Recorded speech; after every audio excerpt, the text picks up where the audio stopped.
April 26న రెండవ విడత ఎన్నికలకి అంతా సిద్ధంగా ఉంది. ఏ రాష్ట్రాల్లో రెండవ విడత ఎన్నికలు జరగనున్నాయి? ఎన్ని సీట్లకి అభ్యర్థులు పోటీ పడుతున్నారు? పోటీలో ఉన్న ప్రముఖులు ఎవరు? ఎవరికి ఎక్కువ అవకాశాలున్నాయి? ఉత్తరాన ఎన్ని, దక్షిణాన ఎన్ని? తెలియాలంటే లెట్స్ వాచ్ ది స్టోరీ.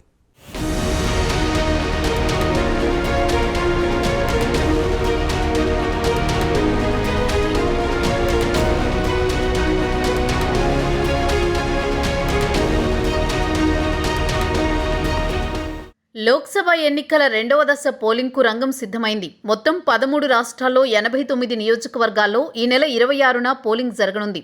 రెండవ దశలో మహామహులు పోటీ పడుతున్నారు.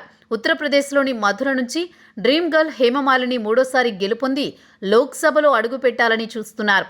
దీంతో పాటు రామాయణ సీరియల్ నటుడు అరుణ్ గోవిల్ను బీజేపీ రంగంలోకి దింపింది. అలాగే బీహార్ నుంచి రెండవ విడతలో పప్పు యాదవ్ స్వతంత్ర అభ్యర్థిగా, జేడీయూ ఎంపీ సంతోష్ కుమార్ కుషావాహాపై పోటీ పడుతున్నారు.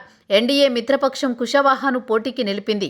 ఇక దక్షిణాది విషయానికి వస్తే కేరళలోని వయనాడ్ నుంచి కాంగ్రెస్ సీనియర్ నాయకుడు రాహుల్ గాంధీ, సిపిఐకి చెందిన అన్ని రాజా, కేరళ బీజేపీ అధ్యక్షుడు కె సురేంద్రన్తో ఈ దశ ఎన్నికల్లో పోటీ పడుతున్నారు. వయనాడ్ మాదిరిగానే తిరువనంతపురంలో ముక్కోణపు పోటీ జరుగుతోంది. ఇక్కడ సిట్టింగ్ కాంగ్రెస్ ఎంపీ శశి థరూర్, కేంద్ర మంత్రి రాజీవ్ చంద్రశేఖర్తో పాటు సిపిఐ రవీంద్రన్తో పోటీ పడుతున్నారు.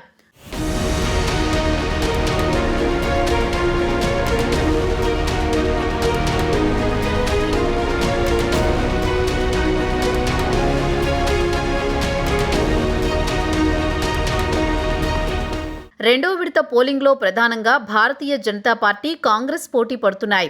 ఇక కాంగ్రెస్ పార్టీ విషయానికి వస్తే గతంలో కేరళలో 15 సీట్లు దక్కించుకుంటే బీజేపీ మాత్రం ఒక్క సీటు కూడా గెలుచుకోలేకపోయింది.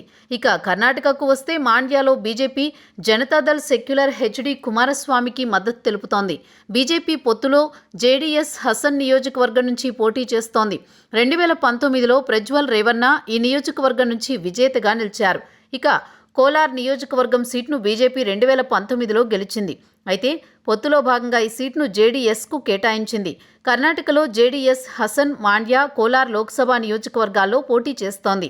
ఈ నెల 26న జరిగే రెండవ దశ పోలింగ్లో బీజేపీ 11 సీట్లలో పోటీ చేస్తోంది. ఇక కర్ణాటక విషయానికొస్తే హై ప్రొఫైల్ అభ్యర్థులు రంగంలో ఉన్నారు.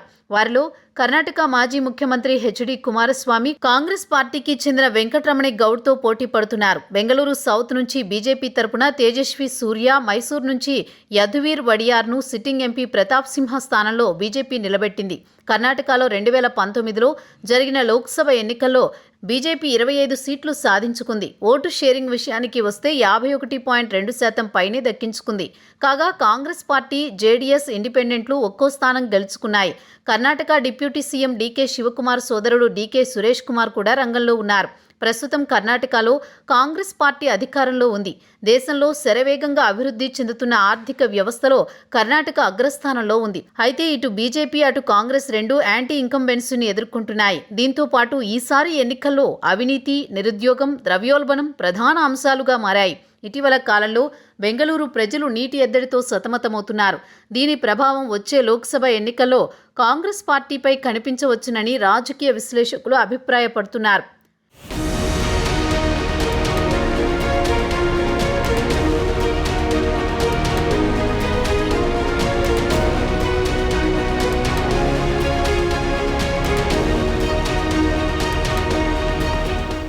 ఇక మహారాష్ట్ర విషయానికొస్తే బీజేపీ 2019లో జరిగిన లోక్సభ ఎన్నికల్లో శివసేనతో కలిసి పోటీ చేసింది.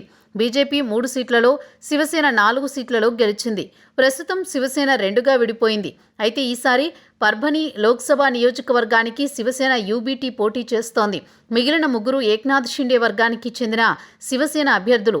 వాళ్ళు ముగ్గురు కూడా పోటీ చేస్తున్నారు. రెండవ విడత పోలింగ్లో మొత్తం 13 రాష్ట్రాల్లో 89 నియోజకవర్గాల్లో పోలింగ్ జరగనుంది. వాటిలో అస్సాం, బీహార్లో చెరో 5 సీట్లు, ఛత్తీస్గఢ్లో 3 సీట్లు, కర్ణాటకలో 14, కేరళలో 20, మధ్యప్రదేశ్లో 6, మహారాష్ట్రలో 8, రాజస్థాన్లో 13, త్రిపురలో 1, ఉత్తరప్రదేశ్లో 8, పశ్చిమ బెంగాల్లో 3, జమ్మూ కాశ్మీర్లో 1 నియోజకవర్గానికి పోలింగ్ జరగనుంది. కాగా రెండో విడతలో కాంగ్రెస్ పార్టీ పెద్ద ఎత్తున సీట్లు దక్కించుకోవాలని పట్టుదలతో ఉంది. మరోవైపు బీజేపీ కూడా సొంతంగా 370 సీట్లు దక్కించుకోవాలని చూస్తోంది. ఉత్తరాదిన సీట్లు తగ్గినా దక్షిణాదిన ఆ లోటును భర్తీ చేసుకోవాలని చూస్తోంది. కేరళలో మొత్తం 20 సీట్లు పోటీ జరుగుతోంది. బీజేపీ ఈసారి ఇక్కడ బోణీ కొట్టాలని చూస్తోంది. అందుకే మోదీ తరచూ కేరళలో పర్యటిస్తూ ఇక్కడ పలు ప్రాజెక్టులకు శంకుస్థాపనలు చేశారు. మరి మలయాళీ ఓటర్లు మోదీని కరుణిస్తారా లేదా అనేది జూన్ 4న తెలిపోనుంది.